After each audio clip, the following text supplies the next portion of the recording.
If you're ready for our next speaker, say, hey, Devon. We're ready. For Jamie. Ladies and gentlemen, let me tell you a little bit about the woman I'm about to bring to the stage.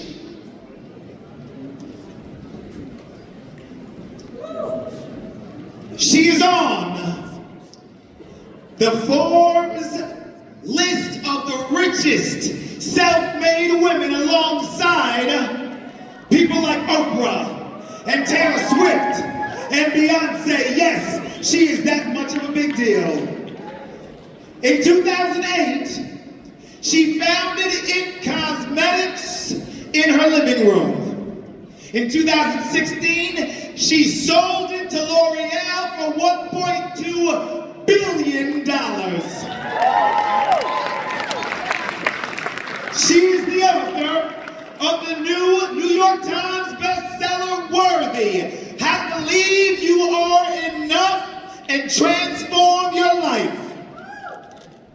Ladies and gentlemen, I'm gonna play a short video that will show you and tell you a little bit more about Miss Jamie, Kern, Lima, and on the other side, I want each and every one of you to blow the roof off this place like I know you can. If you can do that, somebody say yes.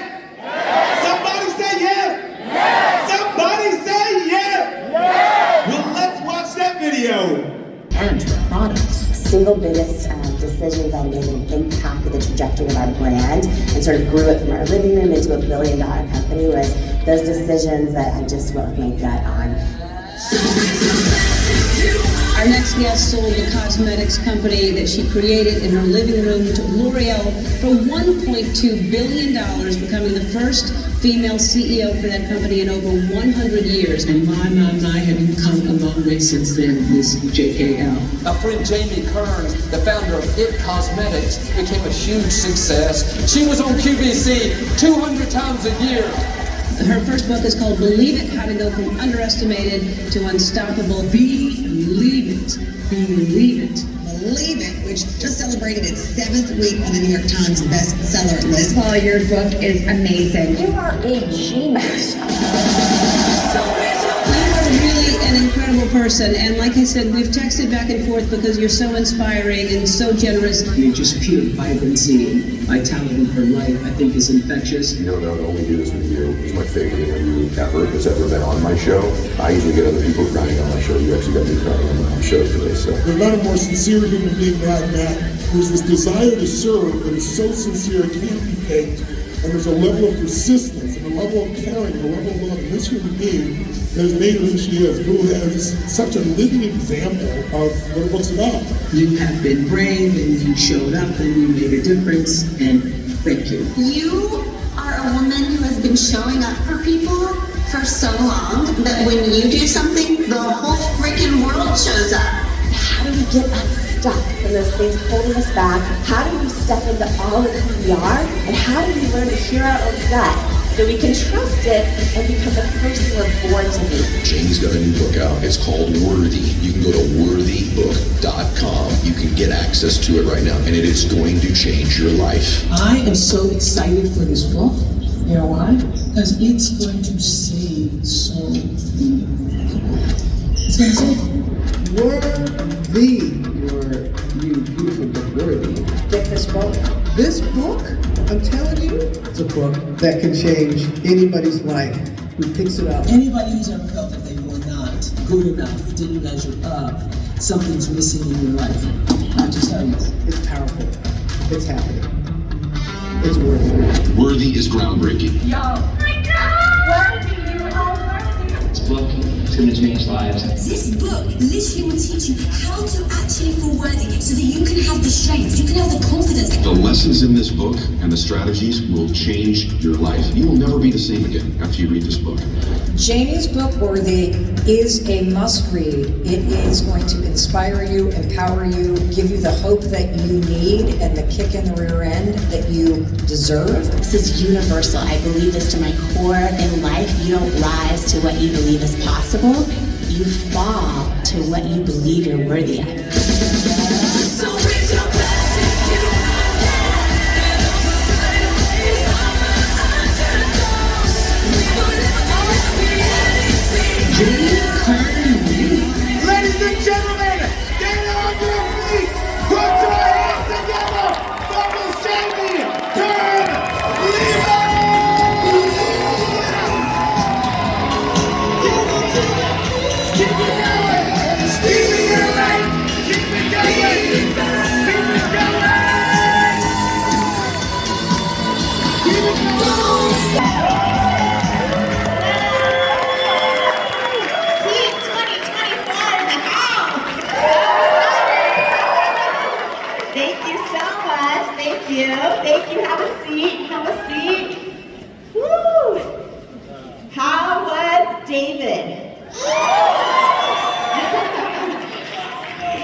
for a minute. He was awesome. Good. How has the whole event been? Yeah. Well, I am honored and grateful and excited, and I know how precious your time is, and I know how big your goals are. So I am just feeling blessed to be here.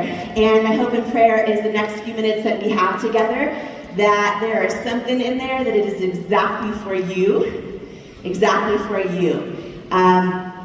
Because here's what I know. As I stood back there right now with Tyler and the whole team, and he just said to me, as that video was playing, he said, you did this. Like, you did this. And the thing I thought instantly, but I didn't say out loud, but the thing I thought instantly was, and it almost didn't happen. So much of the stuff in that video almost didn't happen because I came so close to doubting myself out of my own destiny. And I think that when I was praying about what to talk about today, I think it's so easy to see other people's success stories or other people's outcomes, and to think that when we're going through what we're going through, because we all can put everything out there that looks good, especially on social media. We all can put the highlight reel out there, but what ends up happening is even when we're crushing it to a certain level, deep down inside, we think that we're the only one with self-doubt or with setbacks or things not going our way.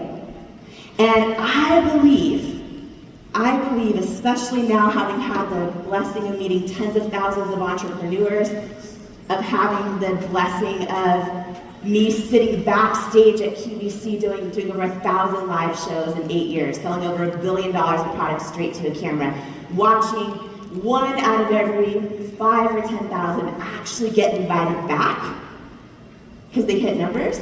It is so hard to do. And watching, like, what are the patterns and what are those things in the few that actually make it. So that's what I'm going to talk about today.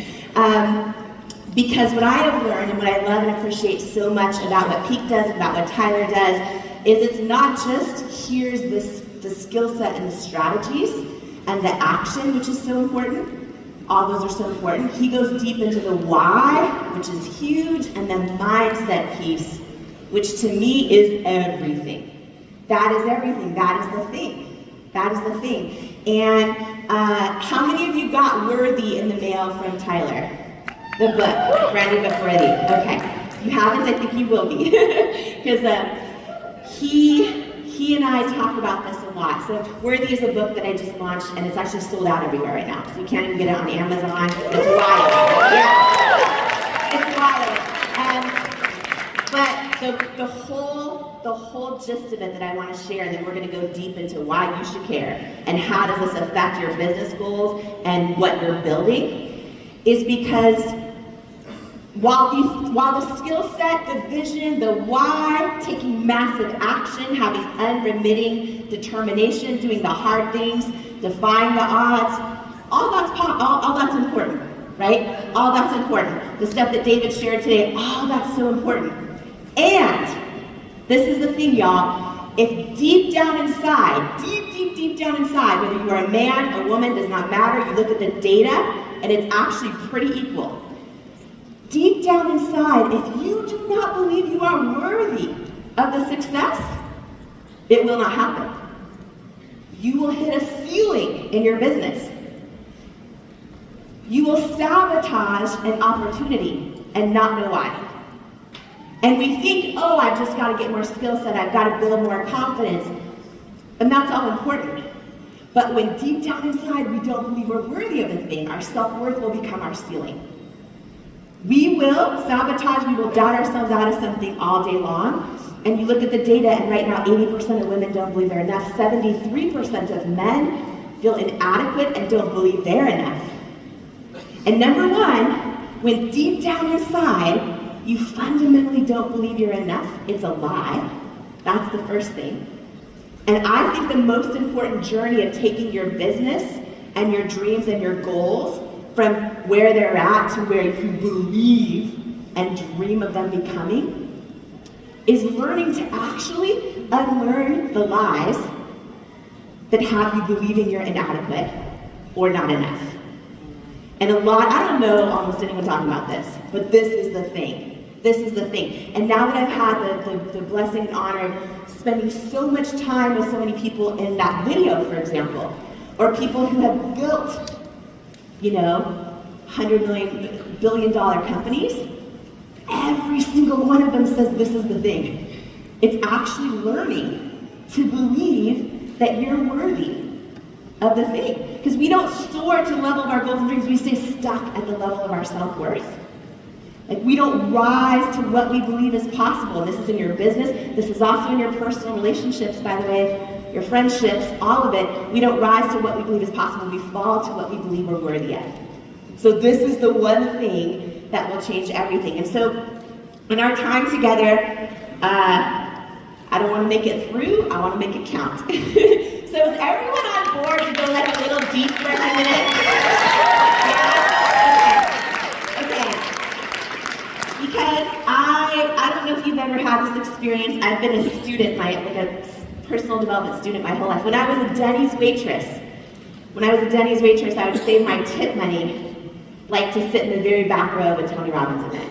Because I believe in the power of being a lifelong student, right? And one of the things he always says is success leaves clues, and it's usually no accident when you see people who have made their dreams happen. And each one of you, why I'm so grateful to be here and be in this room together is because we're the same. We're the same, or you would not be in this room like making it happen.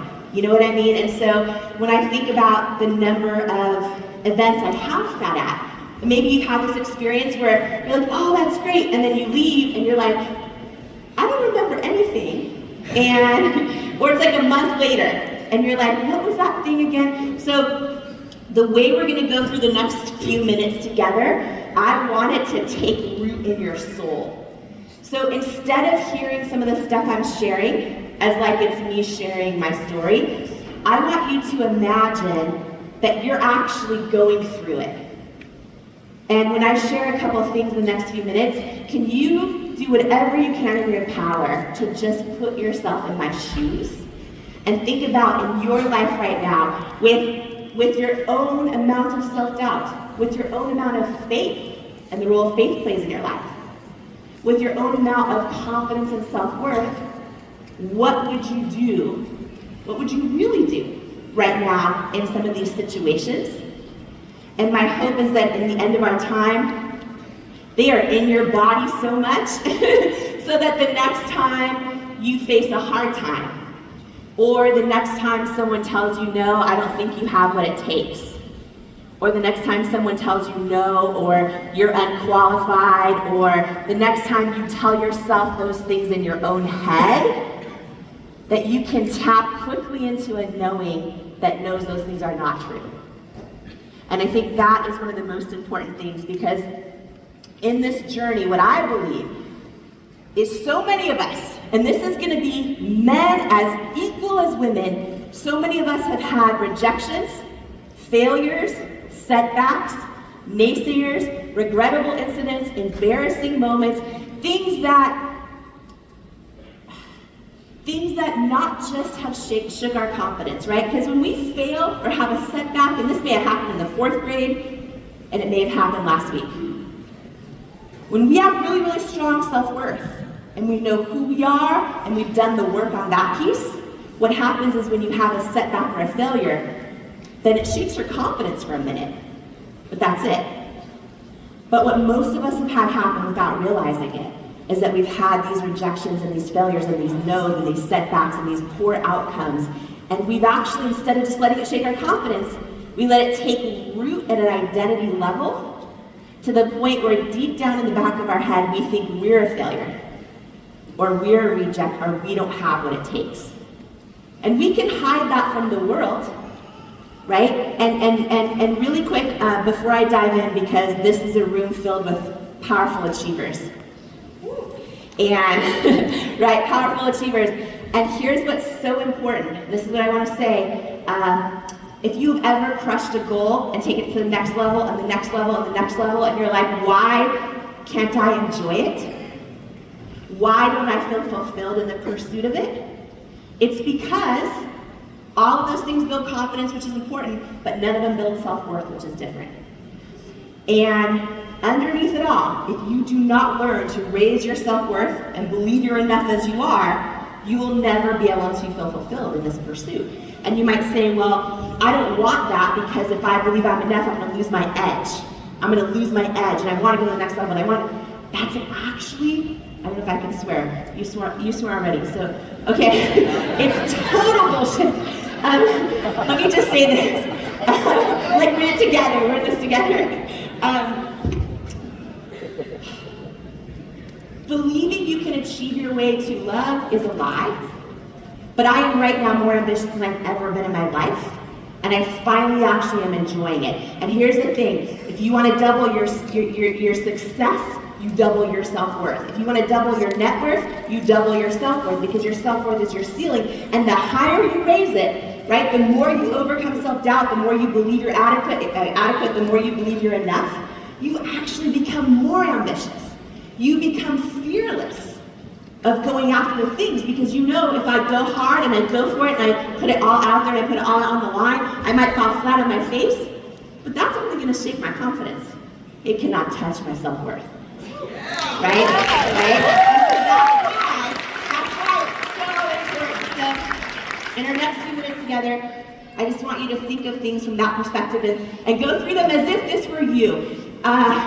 Because, again, my hope and prayer is you walk out of this room, not just having clarity over your vision for what you're doing, not just knowing the deep why for why you're doing it, not just ready to take massive action and have unremitting focus and discipline and do the hard things and be ready to defy the odds, but also believing you are worthy of those things. Right? That is the thing, y'all. I'm telling you right now, that is the thing. It is a thing for every man, it is a thing for every woman. And if you have ever sabotaged something and not known why, if you ever hit a ceiling, any of those things, it almost always comes down to that deep down inside you didn't believe you're worthy of it. Right? We all know people who are amazing on the outside, and maybe think of a daughter or granddaughter or sister or aunt or relative and or coworker. You're like, she has everything, she's amazing. Why is she in that relationship? It's because it's easy to do a lot of things right that build confidence on the outside, but if underneath it all, we do not believe we are fundamentally enough as a person, we will hit a ceiling in some area of our life. We do not become what we want, we become what we believe we're worthy of. Every day, all day. That is the thing. So, how many of you, I know at a granular level, thanks to Tyler and the team, everyone's sort of situation in the room and your goals and your dreams and what you're building. But, you know, I don't know if you were like me from the time I was little, a little girl. I thought I knew what I was going to do when I grew up. I would sit in my living room and watch Oprah every single day. And I thought, one day I'm going to host a show and share other people's stories with the world. Like, I just knew it, I felt it. And so I did all the jobs to try to get there. Because, no one in my family, I'm adopted, I have 5 families. No one had ever traveled or gone to school or any of those things, and I just was kind of that one that felt a little odd, like I didn't belong. I was like, well, what if I could, go to this country, or what if I could build this multi-million-dollar business? This was me as a little kid. Like, I would hoard my Easter candy and think, how can I sell it? And just all that. Anyways, I've never shared that before, but I think you guys will get that in this room. But you know what I mean? You just have that thing in you. And our friend Ed Milet, how many of you guys know Ed Milet in this room? Okay, so he calls this the one, right? Sometimes when you're the one in your family who thinks different, right? Who feels like, oh, I'm on this earth to break a generational cycle. I'm the one that's gonna end the addiction. I'm the one that's gonna do things different. I'm the one that's gonna take my family to a whole new level. And so he and I talk about this a lot because I always kind of felt that. I didn't know what to call it when I was little, but I felt like I was just different, or like I didn't belong. And I often felt like I would have to dim my light to kind of make everyone more comfortable, right? How many of you guys, if you ever go to a Thanksgiving or a Christmas or a family gathering, you kind of can't be maybe the same as you are in this room because no one will get it? How many of you guys feel that way? Okay, about half the room. The rest of y'all are blessed if you do not feel that way.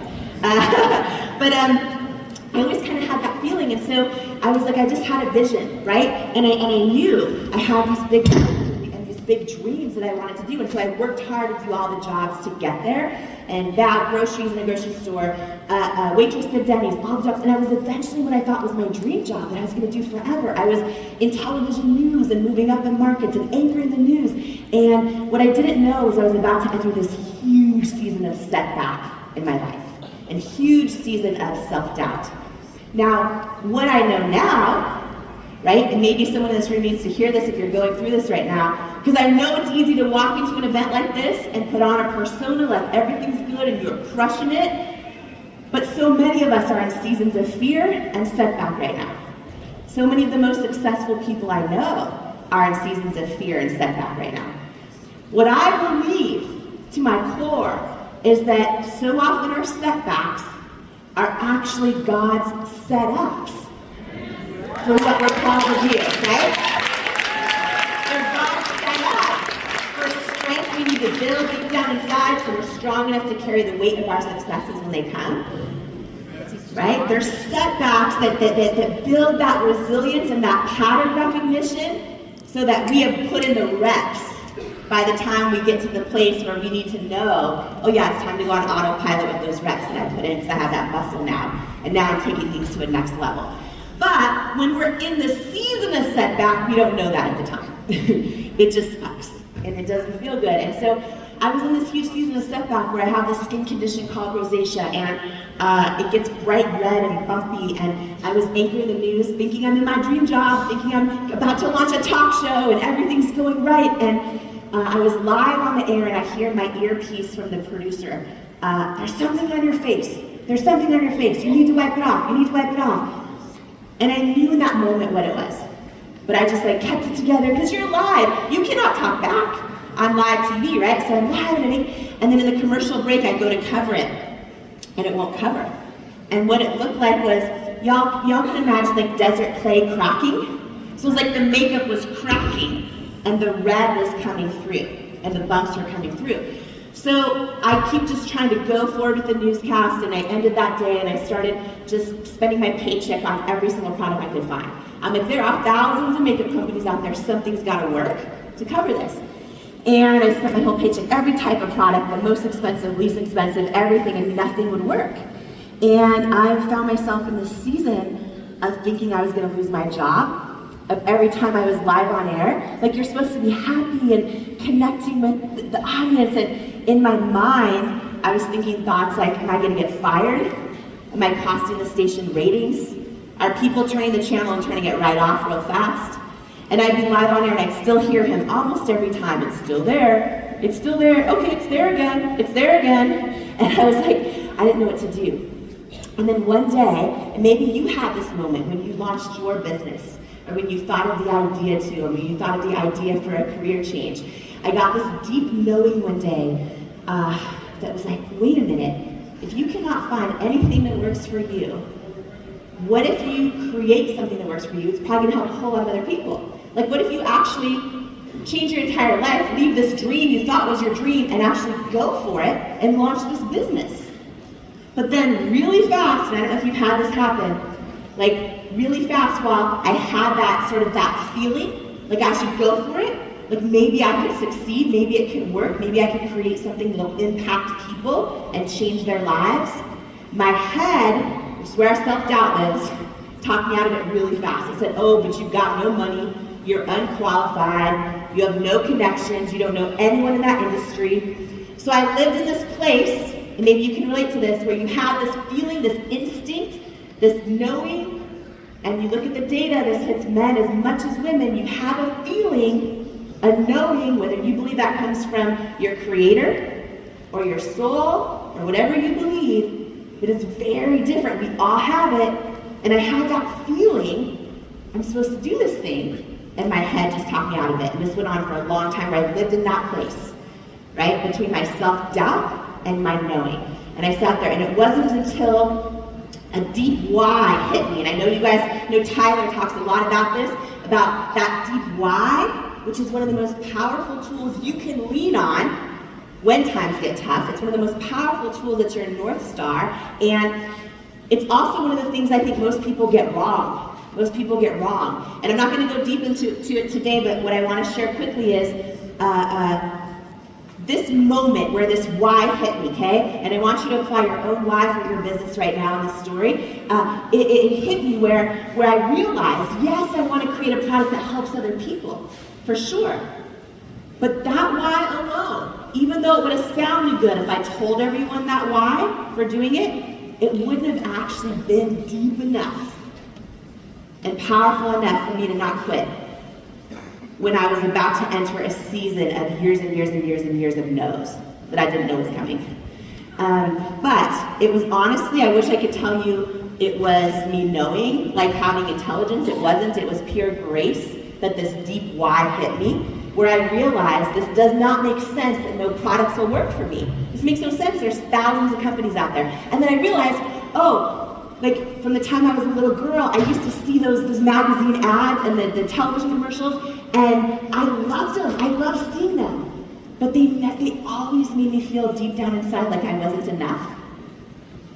And all of a sudden it hit me, wait a minute. I've never seen a woman with bright red rosacea, bumps all over her face, selling a product saying, look at this makeup, this is great. Like I've never seen that. And this deep why hit me, which is what if it's not about a product that helps a lot of people? Yeah, I want that for sure.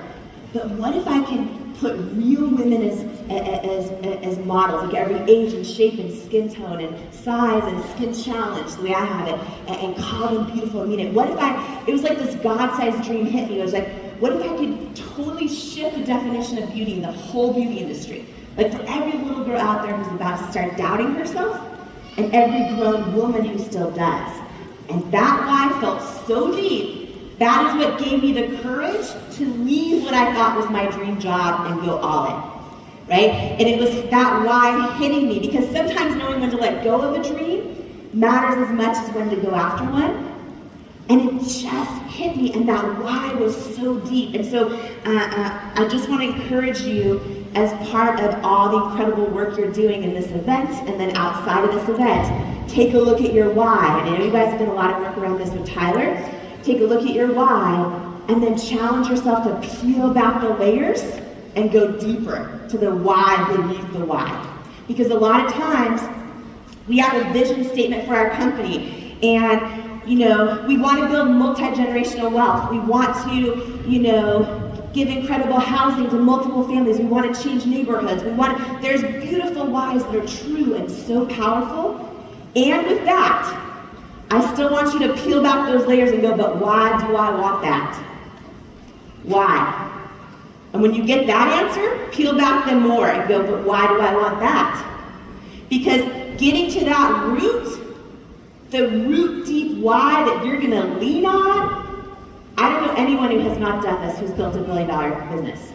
Because it's freaking hard. It's hard to build any business that makes it. And we feel alone when it's hard. And this is one of the tools that's so important. And what I have found is that often that deep why beneath the why beneath the why has nothing to do with your business. It's often you want to be a generational cycle breaker. It's often something very, very deep for you, and this is going to be important that you can lean on when times get tough, when you're tempted to give up. So the why hit me like sheer grace, which was amazing. I made the decision to quit my job. I flew on my honeymoon flight to South Africa in 2007. My husband and I wrote the business plan on our honeymoon for IT Cosmetics, and which I don't recommend. It's not romantic. It's not the most greatest way to kick off a marriage. Somehow it felt like it made sense at the time. But then we got back, we both quit our jobs, we went all in. How many of y'all have ever gone all in on something? Yeah? All in. Okay. So we took all of our savings, which wasn't much, we poured everything into creating a product, and we went all in. And I just thought, if our product's good enough, it's gonna sell. Like that was my focus. Because I didn't know what I didn't know. So we poured everything we had and found third-party manufacturers, the best chemists, like all the stuff, and and we eventually created a product that worked for me. I'm like, if it works for me, it's gonna be huge. Like I just felt it and felt it. So we started sending it to all the retailers, all the department stores, Sephora, Ulta, all the places I spent my Denny's tip money shopping in. Like all of them, like they're gonna, this is amazing. Every single one of them said no. No after no after no. I need to change my packaging. No one will buy. They'd always say these words to me. No one will buy makeup from real people. You have to use unattainable aspiration. Is the words they'd always use. Meaning you can't ever look like that because it's not real. And I'm like, I get that's what's always been done, but what if, and I had this vision, right? I had this vision of doing things differently, of doing them authentic to what felt in my soul, right? And every single one of them said no. No after no after no after no after no. It was so many no's, y'all. And these were people I had on a pedestal. People that were visionaries in the beauty industry saying, I don't believe in this, it's not gonna work. What I know now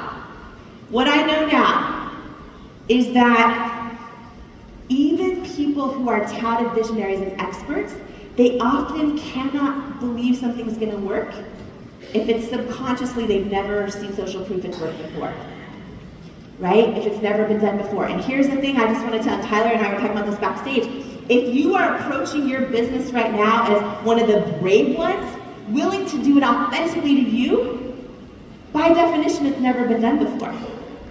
Because there's never been another you before. If you're willing to show up and do your business and build your thing and do your vision, if you're willing to show up as who you truly are, it's never been done before. There's never been another you before. So do not be surprised if not everyone gets it. If people don't see your vision, right? Like Trent Shelton always says, be careful sharing your vision to people who are not visionaries, right? So be very careful and be very mindful of that, because this is so important. I think such a key on this journey is not letting other people's doubt about you turn into doubt in your own head, right? And this is so tough, and we just got no after no after no after no after no after no. So finally I'm like, okay, we're gonna go direct to customers. We're just gonna go direct. No one's gonna give us a shot, we're gonna go direct. And the problem was we had no money left. We literally had no money. So we're sitting in our living room, and I'm like, how are we gonna build a great website? We have no money, we can't hire anybody. So my husband went and bought that big yellow book called HTML for Dummies. You guys ever seen that book? And he comes home and he builds our first website. And the day that it was gonna go live, I'm like, this is gonna be huge. Like this, I feel it, I know it's gonna be huge. And the day our website went live, we're an hour in, no orders. 2 hours in, no orders. The entire first day goes by, no orders. The next day, no orders. And I did to him what is so easy to do when you work with a partner, someone you love. I said, it's broken, you did it wrong. I'm like, there's no way, I'm like, this product is so good, there's no way the website works and we're just getting no orders. Like, there's no way, you did it wrong. And the days go by, no orders. The weeks go by, no orders. All of a sudden, our very first order came in, and I was like running around screaming like my husband's from Brazil, and when they score in soccer, he yells so loud that the dogs hide him in the bed. And that was me. I'm like, I knew it. And then he comes up to me and he goes, that was me. He goes, I placed the order to prove to you it's not broken. I didn't do it wrong. I did not do it wrong. And I'm like, oh. And this went on and on and on. I eventually, I was stalking everyone on LinkedIn, right? I'm just gonna share all the real stuff because we're all the same in this room, so I'm not even gonna be embarrassed for a minute. I was stalking everyone on LinkedIn, sending anyone I could find a sample. I'm like, if all the head buyers at these retailers are saying no, let me try anyone else that works there. And I just sent sample after sample after sample, and I eventually got a big meeting at Sephora, which is so fancy in San Francisco, and I felt like I was in the Devil Wears Prada movie when the elevator doors opened, and I was so hopeful, y'all, but that was one of the most painful meetings in my life. I'll just end it at that, where have you ever felt like someone's not for you and you don't know why? I was like pouring my heart out. Most of the team there was amazing, and just one woman was just not having it, and it was one of the most painful no's. And I left that building in tears, not knowing how we were going to make it. And it just kept going and kept going and kept going, right? David talks a lot about the work that no one sees, right? It just kept going and going and going. And I eventually got word, QVC, the head of QVC wanted to have a call, of QVC Beauty. And I was like, oh, this is huge, because I've been sending samples forever, and they were never interested. And I had this vision. Remember, we go back to that gut feeling, that instinct that you have, that you don't know how it's going to happen, but you can see it. You can see the thing working. You can see the business being huge. You can see it, but you don't know how you're going to get there yet. And especially when everyone's saying no. I could see it. I could see us on, just like an Olympic athlete visualizes, I could visualize us on QVC, because I'm like, okay, everyone else is saying Photoshop the heck out of stuff and use fake stuff, but you cannot Photoshop live TV. Not yet, anyway. I'm like, we're gonna go, I have this vision, I'm gonna go there, I'm gonna prove the product works. I'm gonna put every woman, every shape, size, age, skin tone, skin challenge, like I have this whole vision. I just felt it, I felt it. And I'm like, holy crap, after all these no's, Alan, the head guy, Alan Burke, wants to have a call. I'm like, and he's the guy that has built a multi-billion-dollar beauty division on QVC. In the old days, they were kind of known for selling cheesy stuff and like chopping thighs and like, buy now, and then you panic, and then you feel like you need them. And he changed it and brought every high-end beauty company in there, and he built this multi-billion-dollar. And so I'm like, oh my gosh, if Alan Burke wants to have a call, like this is huge. And so the day we have the call, I was like pacing around the office, which is our living room, and I was like, like telling myself, like trying to get in peak state, saying like they'll be lucky to have us, like just like trying to get confident. And the phone rang, and he says, hello Jamie, this is Alan Burke from QVC. And I'm like, Alan, it's so great to meet you. And he says, listen, I wanted to call you myself and let you know that we got your samples, all of them. And I'm like, oh, great. And he says, and I've had a meeting with all of our buyers. He's like, we're all together. It's every one of our buyers.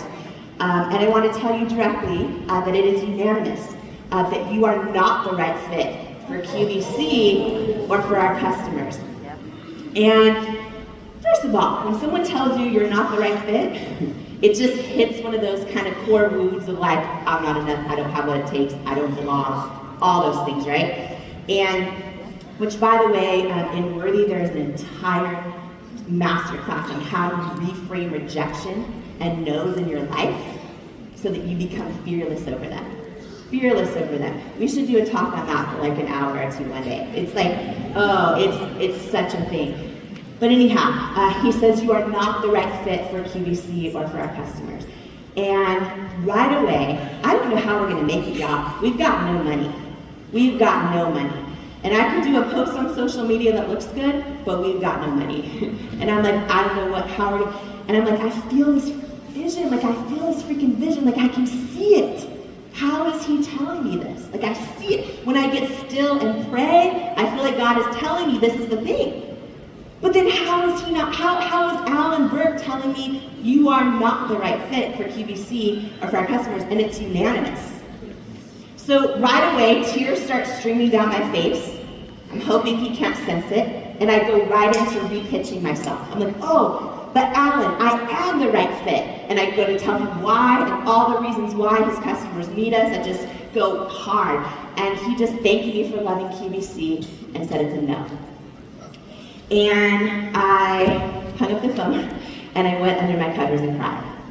I wish I could tell you I had some great business advice. I did not. I went under my covers and sobbed my eyes out. And I remember I didn't know how we were going to make it.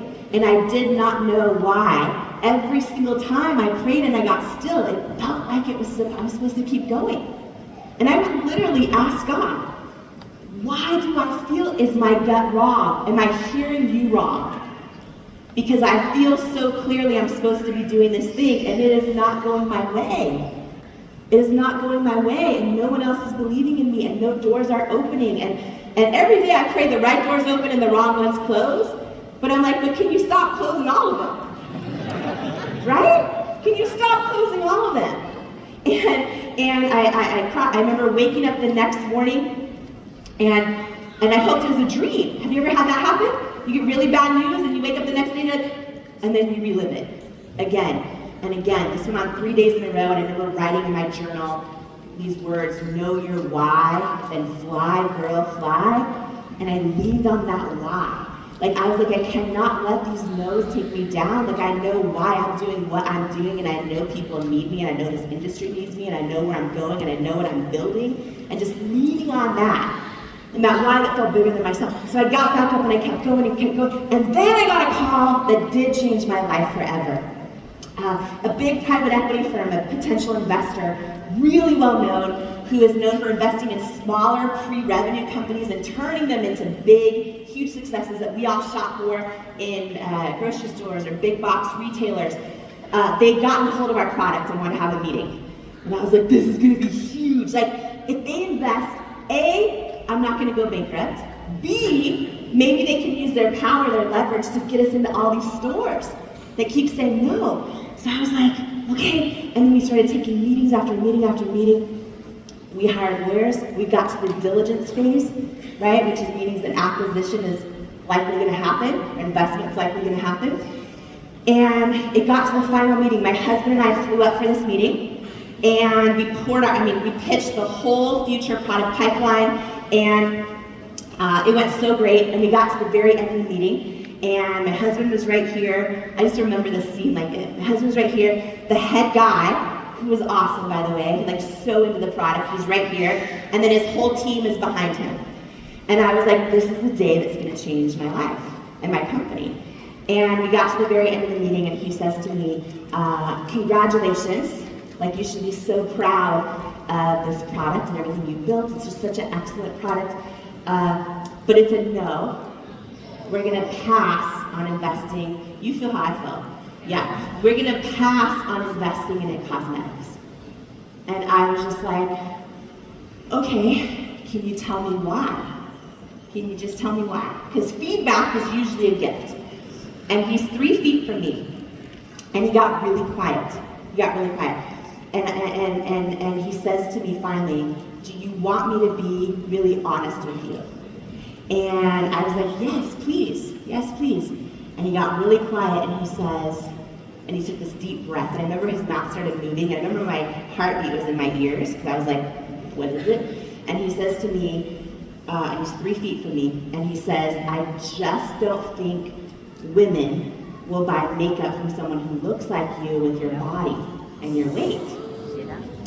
And I never felt any anger toward him, ever. But what I did feel, the second he said that, was like a lifetime of body doubt and self-doubt, like flooded my body all at once. Like I felt like I was staring my own fear straight in the eye.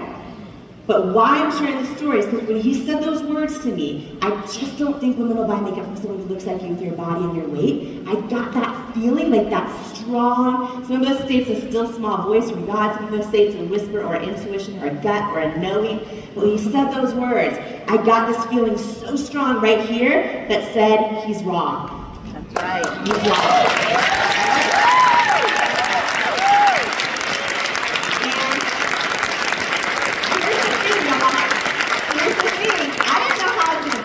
Because it wasn't looking like I had any proof yet that he was wrong.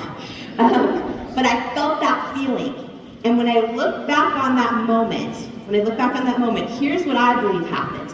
I believe that when he said those words to me and I got that feeling, I feel like it's yesterday, I believe that he gave me a no, but God gave me a knowing. Yes. Right? He gave me a no. Amen. Right? But God gave me a knowing. And here's the thing, every single one of us in this room have gotten no's. No after no after no after no, right? No after no. And we've all had someone look at us and say we're not the right fit, or we don't have what it takes, or they don't believe in us, or we're not qualified, or they're not going to give us a shot. And sometimes we're the ones telling ourselves the most painful no's in our own head. But if we get still, and we pray or meditate, whatever it works for you, to hear that feeling, you will always get a knowing. And let me just tell you this right now. I believe your business your goals, your hopes, your dreams, whether or not you're going to live in alignment with your assignment on this earth, the calling that you have on your life will so often come down to which one you listen to. Do you listen to the no's out there in your own head, or do you listen to that knowing? Whether for you it comes from your creator or however you hear it, your life will come down to which one you listen to, right? And we all know somebody who's not listening to their knowing. They're just listening to all the no's. Or the no's they tell her, to the point where they're starting to live their life hiding in plain sight. And let me just now take it to you in your life and in your business. Because when our self-doubt gets loud, and we all have it, all of us have it, every one of us has it, every man, every woman, no one is immune to this, we're human.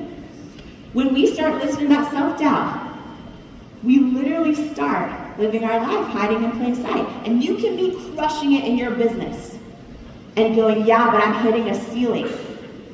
Or I'm actually not taking a risk because I'm scared. You can be an introvert or an extrovert and still walk into a room, command that room, and no one actually knows how you really feel or what you're really going through, because deep down inside, you're still hiding in plain sight. And some of you might remember the moment. Maybe it was when you were a little kid in the classroom. For me, I can remember being a little kid. I can remember the first time I knew the answer, but for the first time ever decided not to raise my hand. In case I was wrong, in case I got made fun of. And what that looks like now as adults, even as entrepreneurs who are crushing it, is still, there's that thing inside of us that's not quite believing we're fully qualified and fully worthy and fully enough and fully adequate. And we might be crushing it at a certain level of our business, but plagued with self-doubt inside. And this happens for men and women equally. We start to live our life hiding in plain sight. So I want to take a minute, and I want to ask you to go there with me. And I just want you, whether it is in a notebook, I want you to be really real. We did not come to make it through this event, we came to make it count. I want you to get really real with yourself. I'm not going to call on you. I want you to be so honest and write down in your phone or on a notebook, what is one way. And let's just focus in business right now. You can, if you choose, focus on your personal life, your relationships, your dating life, whatever. What is one way you are actually to so far in the pursuit of your goals and your dreams and your calling and what you know you're born to do and here to? Is this a room that can really go there? And he says, yeah, they're not here to play small. They are not here to play small. So I want you to have a moment with you, with your creator, with your soul, with whoever you feel created you and you're on this earth to be, because you know the goals you have in your business right now. And I see a lot of you crying.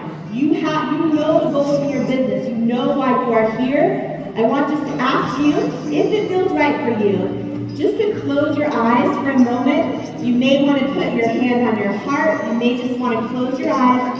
And I just want you to listen to the words of this song. And I want you to imagine it's your soul and your calling saying to you, we're not playing it small anymore, and don't give up on me. Your soul is saying, I'm reaching my hands out to you. I wait for you to step into your calling, to stop playing it small, to know why you are here on this earth and what you are building.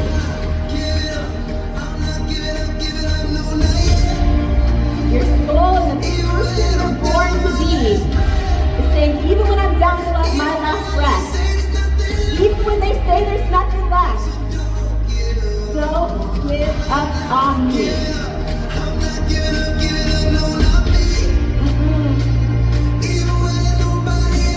Even when nobody else believes, not going down that easily. Imagine this is your soul, your calling, the person you're on this earth born to be, the things you're born to create, the business you're born to build. No matter what this world throws,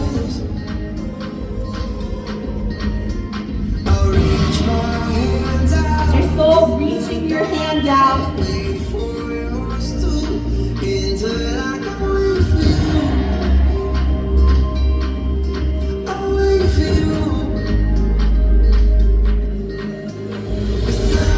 I'm not giving up.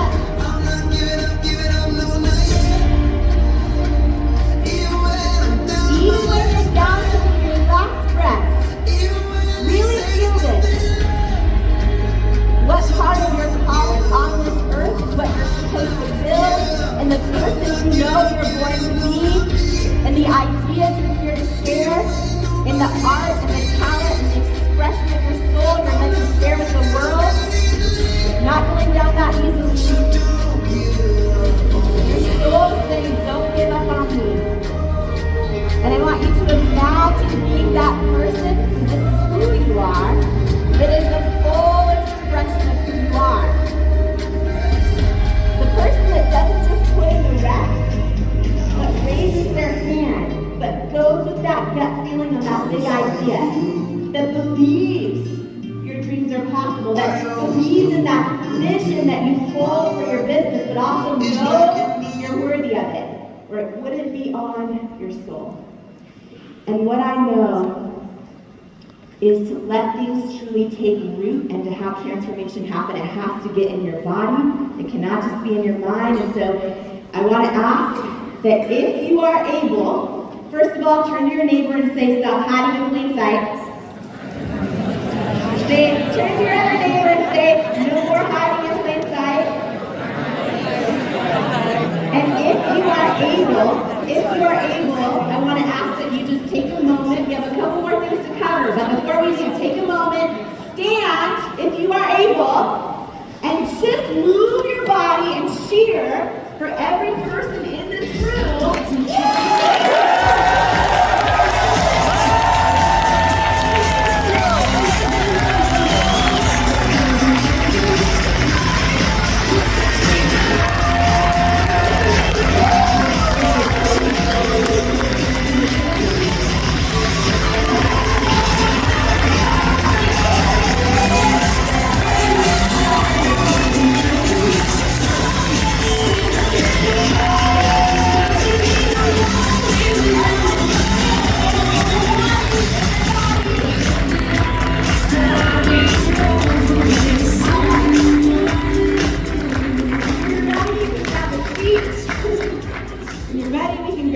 So here's the thing.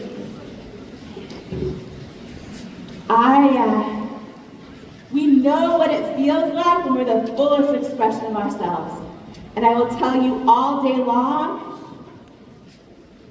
fear of failure and self-doubt costs us more dreams, kills more dreams than anything else. But when we learn that the pain of not going for it and not living our life freaking full out, and not raising our hand and not putting our idea out there and not going for another deal and calling and picking up the phone and getting hung up on and being told no over and over and over and over and over, right? The pain of that, of never going for it, is far greater. And that's really what this exercise is about. Because my hope and prayer is when you step out of this room at Peak 2024, you're like, oh, F it, I'm going full out. Like, full out, right?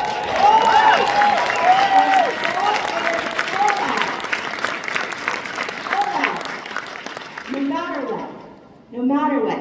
So back to the story for a moment. So this dude tells me, I believe women will not buy makeup from someone who looks like you with your body and your weight. And let me just say, I went in my car and cried, but I leaned on that feeling, on that knowing that said he was wrong. And over the years, those words would play back. I didn't hear from him again for 6 years. But those words he said, right? And sometimes it's the words we tell ourselves, they echo over and over. And it is so critical to learn and to get in that skill set and just in your body of how to turn down the volume on those words and on self-doubt and turn up the volume on what you know to be true and on the vision that you have and on the feeling that maybe you just felt during that meditation of who you know you're born to be. Like, that's your soul. That is the volume we turn up and focus on and let be the loudest in our life.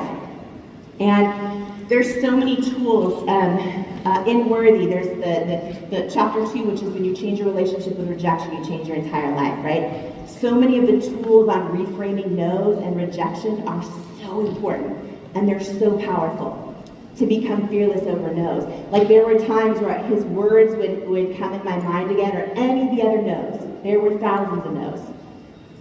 And my self-doubt would be tempted to go, you're not gonna make it. You don't have what it takes. Look at your track record, right?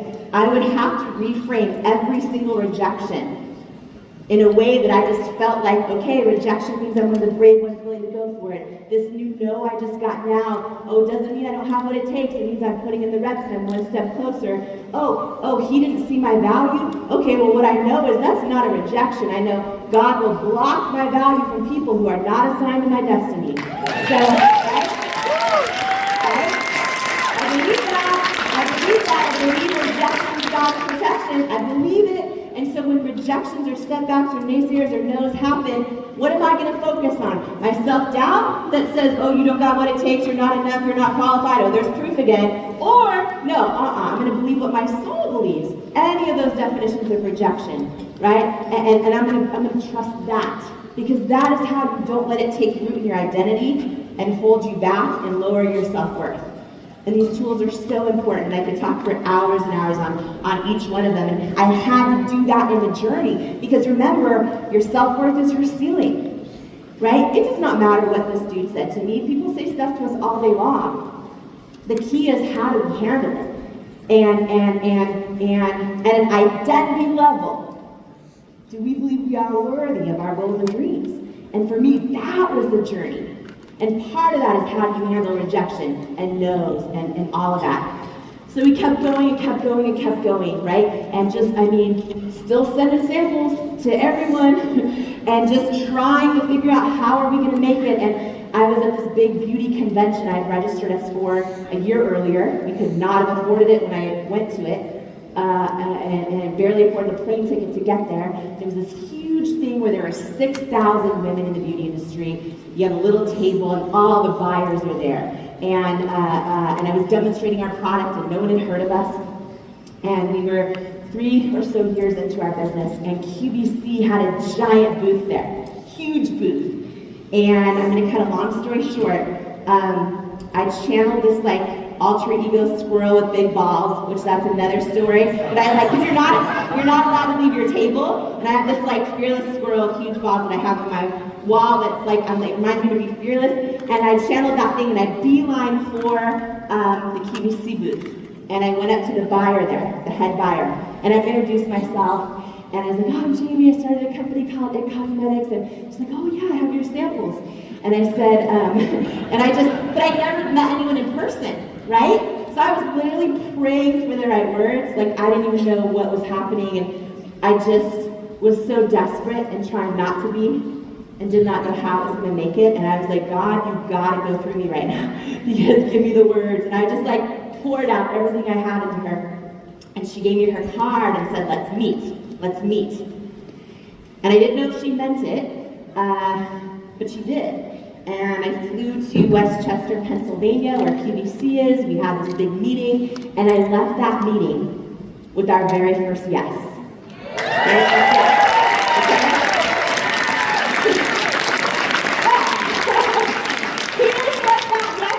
Here's what that yes meant. It meant I got one shot in a 10-minute window to hit their sales goal or not come back. That's right.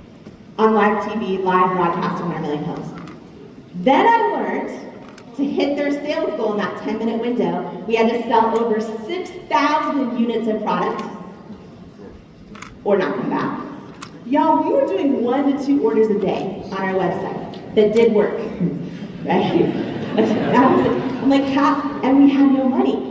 Then I learned it's a consignment offer, which meant I had to somehow figure out how to pay for, manufacture, ship in, pass third-party regulatory compliance, their quality control checks, pack out, warehouse, all of it, and get all that to them, still while having not been paid a penny, then go on air live for 10 minutes, and if it doesn't sell, I take it all back. never say yes to that. Ever. Like they say, never take a purchase order you can't afford to lose. And we could not, but at the end of the day, I didn't know how we were gonna make it in any other scenario. And we got this one shot. So the problem was we had no money. So we went and tried to get SBA loans. 22 banks said no, and they should have. We have no revenue coming. The 23rd bank, California Bank and Trust, gave us an SBA loan that covered this purchase order and just a little bit more for this one shot on QVC. So we go all in. And in that little bit of extra money, I hired third-party consultants who are the best. They help people sell their products in stores, on television. They are amazing. But here was the problem. And this is why I love why you guys go deep into your why so much. Because the problem was they all told me the same thing. They said, and they wanted me to win. This is key. They wanted me to win. And they said, okay, you got one shot. You got one shot. And they know it's 1 in a million to hit QVC sales goals. It's 1 in a million. And they said, in order for you to win in this 10-minute window, here's what you need to do. You need to produce this kind of a experience with all of these models. And they're like, they need to be this age, flawless skin, same skin tone. All of them are like 12.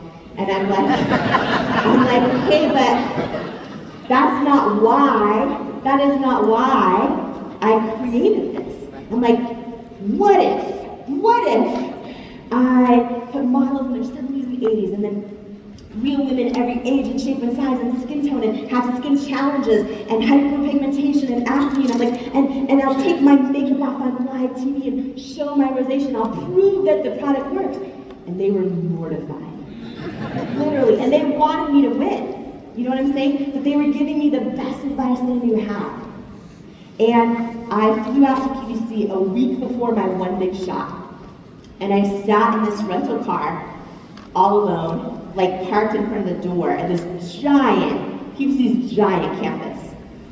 And I just sat there because I did not know how to handle the pressure. And I sat in this rental car using every tool I could possibly use to imagine this was gonna happen. Like I literally, you know how Olympic athletes imagine landing a triple axel? Like I'd sit in that car and just imagine the sold out sign coming up. Everything I could do. But honestly, y'all, my self-doubt was so loud, there were times I was just sitting there crying in that car, and I'm like, okay, maybe I try it their way. It has not worked for me so far. Maybe I try it their way, and I put 12-year-old models and all the things, and then I make money, and then I stay in business, and then I'll try it my way. Like I had all those thoughts. And these words came to me that day because we get tempted to do this when we see other people leading around us. We think we don't have what it takes. We think if we show up as who we are, we won't be loved, and we are not enough, and all the things our self-doubt tells us. And in that car that day, I remember knowing you cannot fake authenticity. And if I show up and try to do a presentation like whoever's winning in that moment, it's not authentic. And I sat there, and these words came to me in the car when I was doubting, do I go for it? And these words came to me that said, while authenticity, and this is in your business, this is in everything you do in your life, but I believe it's in every business decision. While authenticity alone doesn't automatically guarantee success, inauthenticity guarantees failure. Every time, over time. Every time, over time.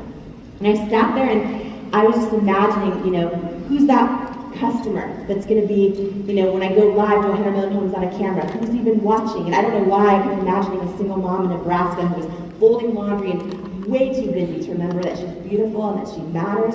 And I had this why am I doing what I'm doing? And I just had this vision in that car while praying and crying. I was like, if she turns on her television and blesses me in 2 seconds of her time, I would rather have her look up and see me showing women like her, calling them beautiful, meaning it. Even if she buys nothing, I'd rather stand for something than sell a whole crap load of product and stand for nothing.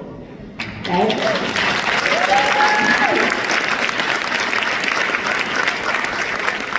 But how hard is it to trust your own gut and be who you fully are, especially when it has not worked yet, or it hasn't worked the way you hoped it works.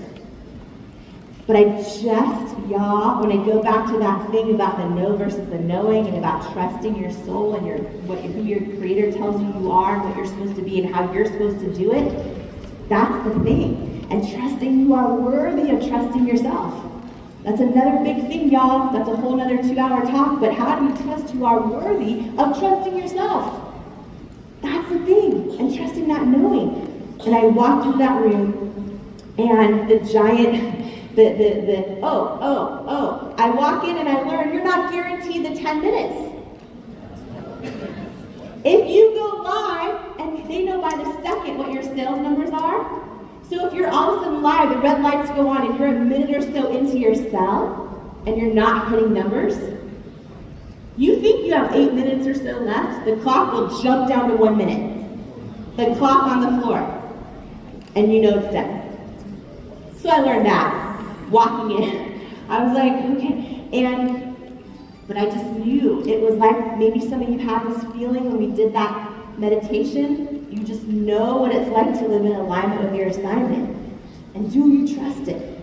In the moments in your business, do you trust it when you're making key decisions? Do you trust it when you're making key hires? Do you trust it when you're deciding who to fire? I knew, and I walked in there trusting that, praying like crazy. I wore double Spanx. Some of you know what that means. And it was not because I cared how I looked. I was dripping sweat. And I did not want to soak my dress. So I had 2 pairs of Spanx under. I was freaking out because everything was on the line. And I walked out to the studio and there was these cameras and a host. And all of a sudden the 10-minute clock was there. And the live on-air sign goes on in red, a big red light. And the clock starts counting down, 9:59, 9:58. And I was shaking like a leaf. I had this demonstration plan where I show how our concealer doesn't crease when I bend my wrist, except my hand was like this. And the host grabbed it in live TV. She's like, thank you, sugar. And she put it under the podium. It's a hot mess. But I was in prayer. And she just took over, thank God. And I remember the moment my bright red bare face before shot came up on national TV. And I remember walking over to the models in every age and shape and size and skin tone and skin challenge like I had, and like literally calling them beautiful, meaning it in my freaking core. And we were several minutes in, and I didn't know how we were doing, but I knew I wasn't cut yet. So it was good. And we kept going, and we got down to the 1 minute mark, and the host says out loud, the deep shade is almost gone, the tan shade's almost sold out, and literally the 10-minute mark hit, the giant sold out sign.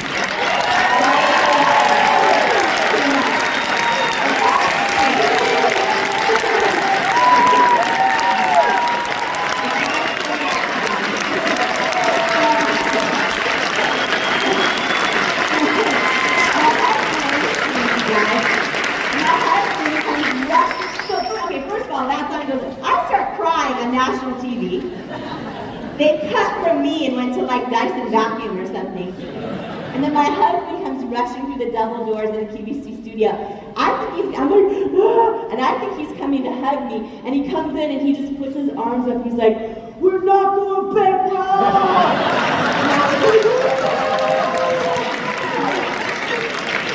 And I was like, and I'm just crying, and that one airing turned into 5 more that year, 101 live presentations the next year, and then over 250 live shows every single year after year after year. I did that for the next 8 years, and we built the biggest beauty brand in QVC's history.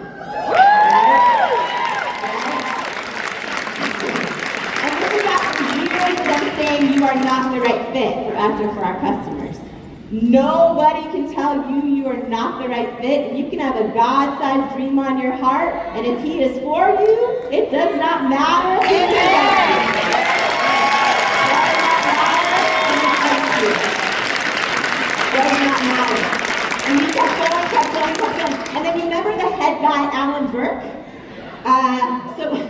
So after we launched, he actually was so incredible. He became fascinated with like, how do you fully do something as authentic yourself, even if it's never worked for anyone else or been done before. And he just became such a champion, became one of my greatest mentors in my life. He is still to this day. And then he was there, he'd been there for decades at QVC. He retired shortly after. We hired him in a paid position on our advisory board. So the guy that rejected me was now working for me.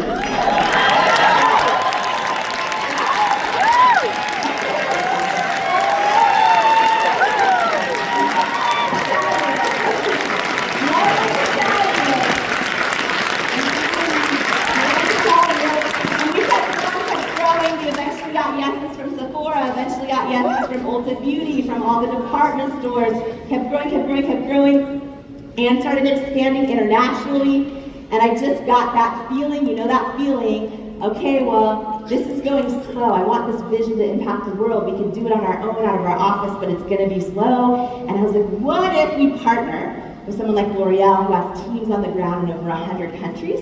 Like, they could take this vision, because for me it was about this mission of shifting that definition of beauty. Like, they could take it with teams on the ground that understand, regulatory compliance and HR, which is different in every single country. Like, how do we expand quicker? So I had this vision, like, we're gonna partner with L'Oreal. Like, I just felt it, right? And we started doing meetings. I said, no, by the way, okay, I don't know who needs to hear this. No one has ever come to me saying, oh, can you come to our stores? Can I sell your product? Can we partner? Like this, in this whole journey, that did not happen. So if there's anyone in this room waiting, saying someone should discover me right now, or see my talent, or maybe I don't have what it takes because no one's saying, come join my firm, or come partner with me, that has never happened for me, just sharing, in this whole journey. It was always me, like getting the door closed, going after it, getting another no, getting another no, getting another no, and trying not to let that no equate to doubt in my own head. So I have this vision for L'Oreal, and I prayed about it, and I feel like it's gonna happen. So I start sending them products, and sending them gift baskets, and sending all the things. We took meetings, and we're crushing it now as a business, and every meeting with them ended in a no. And a lot of people don't know this. This went on for 3 years. When you Google my story, you just see Denny's waitress builds $1 billion company. That's all you see. Nobody knows this stuff, right? And they said no for 3 years. And a lot of the no's, I was like, back to that place, I feel like this is gonna happen. They keep saying no. And then one day they eventually said yes.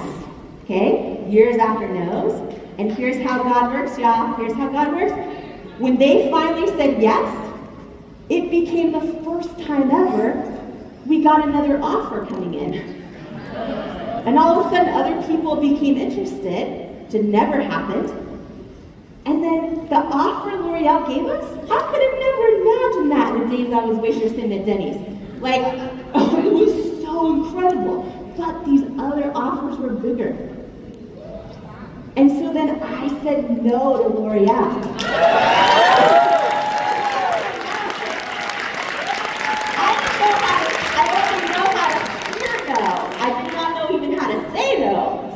You know what I mean? And then they came back with a way bigger offer that felt fair. And in 2016, they paid $1.2 billion cash.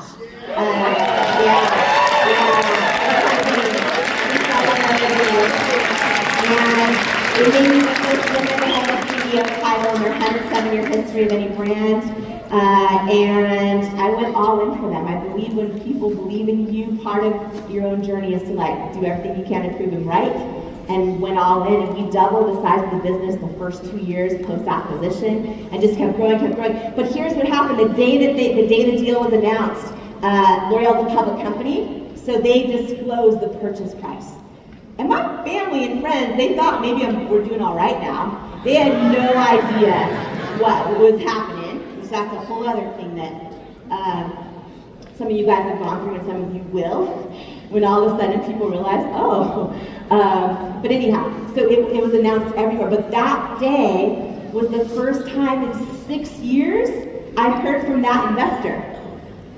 The one who said, women will not buy makeup for someone who looks like you, your body and your weight. That was the first time I heard from him in 6 years. And he says to me, congratulations on the L'Oreal deal. I was wrong. Yes. I was wrong.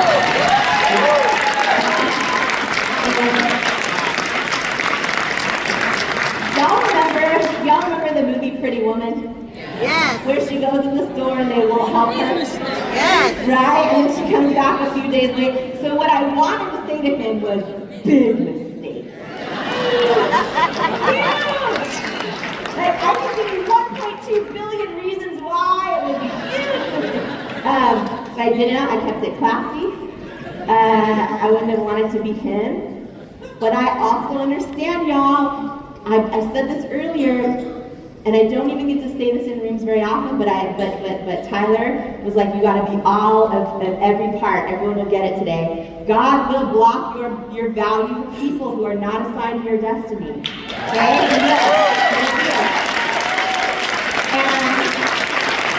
it might be the person in the business and you don't know why they're not gonna partner with you. It might be the place that won't give you the lease or they're in total pain and you don't know why.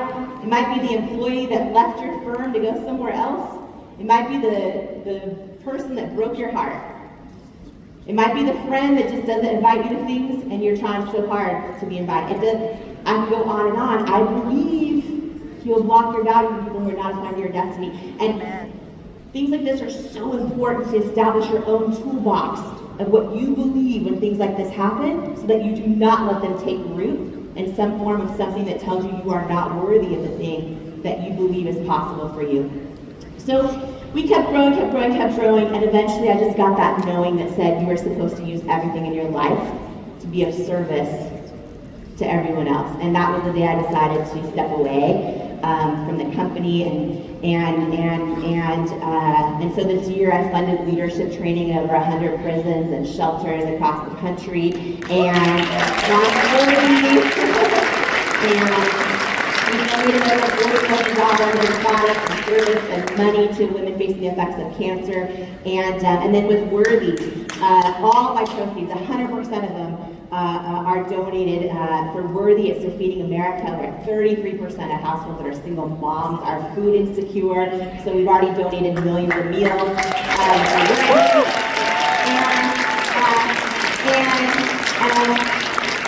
Two things before I wrap, because I know I'm over, and Tyler's coming in here. I was like, by the way, earlier, I'm like, do I do the, I just had it on my heart to do the exercise, but I'm like, I know I'll go a little over. And I was like praying for the right words, but I was like, I just feel someone in this room needs that, and needs to have that breakthrough of being like, F it, and they walk out of this room.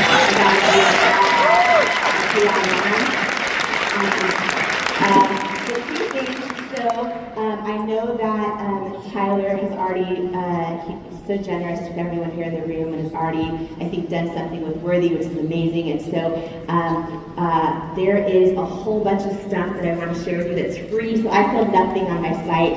I don't sell anything. So, but on here, there's a course, there's a 100+ page book that goes along with it. There's a reframing rejection worksheet and toolkit on how do you go deeper in all these things. So it's totally free, and up there you just have to enter peak, okay? Because it'll say, where'd you buy the book from? Where did you? Just enter the word peak, and everything will be free. Everything comes to you that's there. So just want to share that with you. And in closing, here's what I want to say to every person in this room. Yeah, I hope you love it. I hope it serves you and adds value. I believe if you're here and if we're all in this moment in time together, it's not an accident. It's not. And what I know for sure is the goals and the dreams and the vision you have, you would not have them if they weren't supposed to be part of your destiny. And so the journey is learning to truly believe you're worthy of them and unlearn all the lies that lead to you thinking you are not. Because so many people say, how did you start with close to nothing and build this $1 billion business from your living room? Yeah, I worked really, really hard. Like, I worked really hard, right? The stuff that David talked about, I worked really hard. And I had a deep why. I eventually built a team of over 1,000 employees, way smarter than me. I knew my why, I took action, I believed it was possible, but how did I start with close to nothing to build $1 billion business? Like, I made the decision to be fully committed to learning to believe I was worthy of it.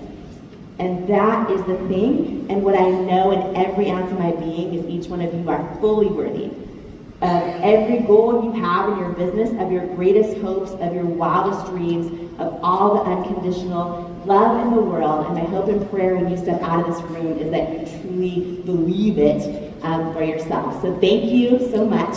Thank you for having me. Thank you for the gift.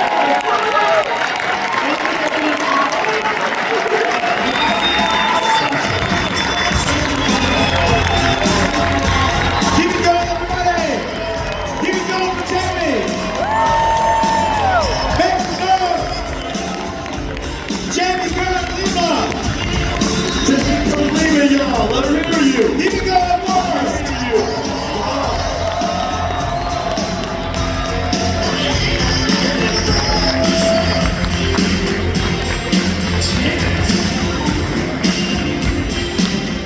I love it, guys. Keep it going, Jamie. Keep it going.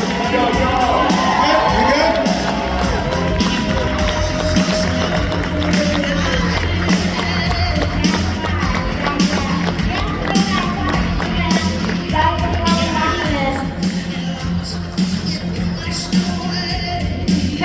I don't want to take your precious time. Hold on. Look how nice everybody is, and that's right. Let me.